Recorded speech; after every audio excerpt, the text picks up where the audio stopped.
Hi everyone, it's Kelly. Welcome back to my channel and another episode of Stashbusters 2024. This is a group of friends where we thought it'd be super fun to create cards throughout the entire year and see how many we could use just with our supplies. The ones that we all have stashed away, the ones that we have forgotten about. It was time to bring them out and give them some new love. So we make 3 to 6 cards every other week. So by the end of 2024, we'll have 81 to 162 cards. My friends, that is amazing, and it gets done faster than you think. Before you know it, you have an entire stash of cards. We have a lot of different themes between birthdays and I love yous and so many different ways to create all of the cards that you're going to need. Just reach in and grab one when you need it. So let's get started. The theme this week is non-traditional Valentines. So I thought it would be cute to have one that says I love you without screaming Valentines. I went with blues and a peach, yellow, non-traditional pinks, reds, and purples. I stayed away from those and I went with the non-traditional colors. So these do say I love you without having a major Valentine's theme, and they turned out to be such a delightful card. I really loved it. So we're going to make the third one together. I'm going to share everything that I'm using along the way. So this gorgeous little bear here is from Mama Elephant, and this is from the Berry Good Day. The minute I saw this, I knew I had to scoop that up. Absolutely love it. And I am using some really old paper from Cartabella. This is from Echo Park. And this is the 6x6 Summer Collection. This is yummy. It's delicious. The colors are so cheerful and warm and inviting. This was hard to use, but it was time. It was time, my friends. I just ended up having to use some of this paper from in here, and we're going to make this third one because it's 3 to 6 cards each week, and this is the start of our card. As you can see here, I ended up having a little bit of trouble.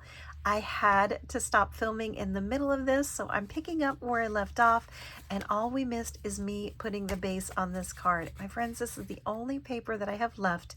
It was extremely important for me to try and save it, so we're going to start from this point here. All I did was die cut these out and found some similar paper. And we're going to finish this one here, which is card number 3. The idea is to keep them the same without having them identical. So you can have 3 completely different cards with a theme that's similar. It all has to be the same in there somewhere. And then, of course, it can be the theme itself, which is, you know, love without being a Valentine's love. Mine, I decided to use the same color pattern all throughout. I went with the blue, the peach, the yellow, and I just thought it would be really cute with this pop of the red and white polka dots. So let's get started. Here is the first one, and this one is the tones of peach, and I decided to use the peach graph paper. I'm calling it graph paper, but it's designer paper. It's has a grid look, and these florals. I'm obsessed with the color palette in these florals.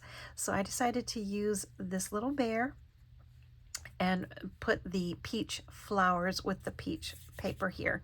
And then You and Me Forever, that is actually from CC Designs. It's from a different company than Mama Elephant, so I thought it would be perfect. You and Me Forever. So this can be I Love Your Friend. This can be I Love Anyone, the way that it is designed to look. Card number 2, this is I Love You, and this is with the yellow, and I thought it would be really cute to have one in yellow. So same thing, I decided to use the same theme all the way throughout, and you can probably guess the second one is yellow, so the third one will be blue. I thought that would be really pretty as well. So what I did is I used, this is the flip side to this. It's the, I guess, the negative. So when I die cut this circle out, it left this background, and I wanted to have the same floral all throughout.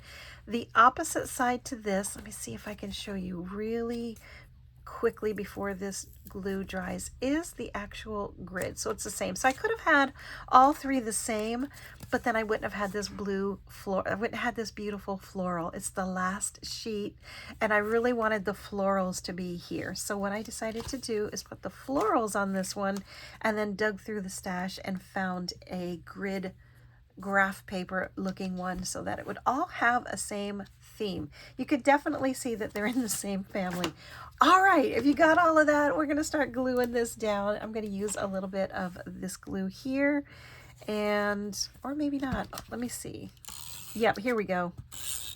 I'm going to use a little bit of the adhesive and then a little bit of the glue. And the reason for that is because I already tried and pulled this up once. It was completely crooked, so I had to pull it back up, and that was probably not a good idea. Since it's the only one I have left, the only paper, I have no choice. I did it really careful.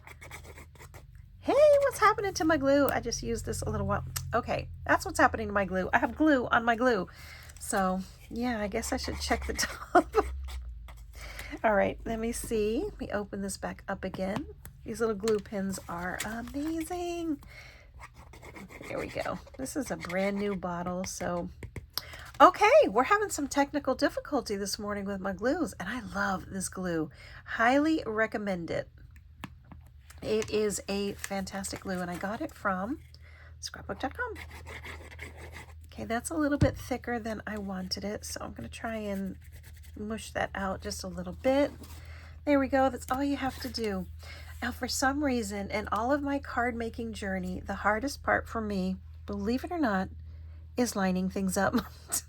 I struggle so much with lining things up.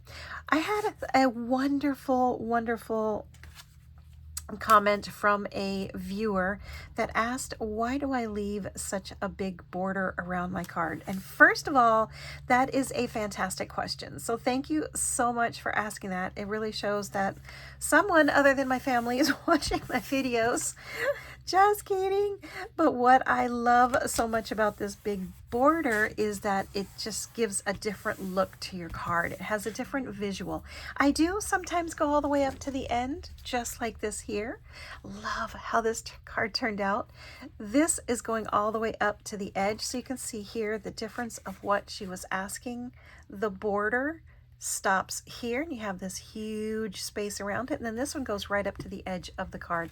It's just personal preference. I happen to absolutely love the look on certain cards, like on this one here. I'm really trying to draw the eye inward, so if it went all the way to the edge, it kind of like wouldn't really have the same effect. So again, it was a fantastic question. Thank you so much for asking that. I really appreciate it. Put this lid back on so I get another glue cap. And then for this one, we're just going to use the Blue Bear. I did color these really gently and really quickly with my Copic markers. You don't even need too many of them. So here is the third bear, and just love it. Oh, you know what we forgot? Look at this. I'm getting all distracted already. We forgot the little polka dots. We can't forget the polka dots. So I'm going to use this one here. And I did use my Hero Arts Infinity dies. I am obsessed with these, my friends. These are probably my favorite set of circle dies. Even though they don't have the little stitching on them, that's okay. This is a wonderful investment piece. Definitely grab yourself one of those, the squares. I also have several sets of those, including the hearts. I cannot tell you how many times I use them. They're definitely something you're going to want to invest in because there's so many of them inside. Whatever size circle you need, it's in there. I promise. So here I'm just going to line it up where I can get a lot of those little polka dots on the inside of the circle. So there we go, just like that. And for this one, since it is so small, I'm just going to use my little, let me zoom out just a little bit. Snoopy, come on, hang out with us. And if you saw my video right before this one, it is a gem. I love this. That is my new nameplate. So I'm going to use the Altenew small handheld die cutter, and these are great. There's the Sidekick. There's ones you can get from other companies. Definitely invest in one of these as well. It saves you from bringing out your big die cutting machine. I have the Gemini Junior. I have the Empress from Anna Griffith. I have another one. I have the Big Shot. But let me tell you, this one here is perfect for little things just like that. I don't have to bring out the big machine. So I'm just going to put a little bit of foam dimension on the back of this. I'm actually going to put 2 layers, and I'll show you why. And these are great. Let me tell you, these ones from the 3 different sizes. Because here I just got this stuck to the desk. So I'm going to go ahead and use it anyway. It's going to be underneath. I'm going to double up the foam of this and then save a small little ledge here. I'll show you why, just in case you are new to card making or want to see a little tip. Since I already popped this up, and you all know how much I love my dimension. I'm a chunky girl. I love my cards to have a lot of chunk, a lot of dimension, and need like 3 stamps when I put them in the mail. I just love that. So what I've done here is I doubled it up and left this little ledge alone, because when I put it here just like that, it'll get stuck. Just like that. Oh, you know what I just realized? It does need a single layer. Okay, my bad. That one was my fault.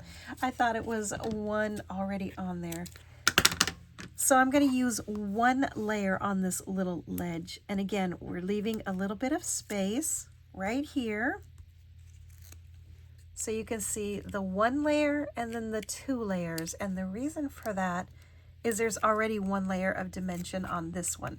So if I put 2, it'll end up being like this. It'll end up being sideways. It'll be wonky. So we're going to use the one with the 1 little lip, just like that, that little ledge, and just set it right there. And again, I just love how it brings a little freshness, that little pop. And it reminds me of a little mushroom. It looks like a cute little mushroom. So there you go. That to the side. And now we are ready for our little bear friend. And again, this one is blue. We've got the peach, we've got the yellow, and now we're going to have the blue one. So it'll be different, but the same. And I'm just going to set this one right here. That looks like a good space for it. So keeping them kind of uniform. And I think I just did exactly what I just explained was going to happen. And I did. Okay, so this is too far up. I need to remove some of this double layer of tape. I'm going to try and salvage this if I can by just cutting it off. I've done that before and cut right through my stamped image, which is okay. You just start over, you know, don't beat yourself up if that happens. We all make little boo-boos when we're doing our paper crafting, and it's okay. And I'm going to set this one. It might not be enough. I gotta cut a little bit more. Okay, we're gonna do this again. Hold on. Okay. We're gonna do this here. I'm gonna put a small piece there, which I had on my desk, and then we're only gonna do 1 piece way at the bottom. Actually, 2 pieces. And the reason for that is apparently the feet are here and the rest all goes up on this little bar. So it's okay, no big deal. We just have to rethink the card design. All right, now I think we're ready. Okay, let's try this again. Dun, dun, dun, dun, dun, dun, dun, dun, dun. And it works. All right, that took a little bit of engineering. Now for this sentiment, I did forget to stamp one out, so I'm using one that I happen to have in my stash, and that's what I love about sometimes having things ready to go. This looks like it's hanging off just a little bit too far over. See if I can straighten that out. And there we go. Now this one just says hello friend, but of course we love our friends. And you can send I love yous to friends with so many different themes and ideas. And really be creative about how you send your I love yous. All right, I think that is a little bit wonky, so we're going to try and lift that up right there in the middle. I think that happened when I disassembled this card, but that's okay. We'll roll with it. I have gotten some cards in the mail that when they arrived, they were definitely seen some better days, and that is all right. I know that the person made it with a lot of love, and I can see them on social media as they were, so it's okay. Oh, this is really a bit of a struggle. Okay, so there you go. You get the idea. Hello, friend. And it's also, you could gem this up a little bit, put on some little gems, some enamel dots, and really have fun with it. My OCD is like sky high right about now. That is driving me bananas. But that's okay. We need to finish this video, so I will try and fix this before I mail it out. So hello, friend. There we go. We have hello, friend. We have you and me forever. And we have I love you. So that is how our Valentine's looks today, my friends, with this little non-traditional, super fun, and really kind of fresh and sporty and summery, cheerful, super pops of color Valentine's. That's what I'm trying to say. So there you go, my friends. I hope you have an amazing day. I hope everything is fantastic in your little corner of the crafty world. And I will see you on my next video. Thanks for watching. Bye-bye.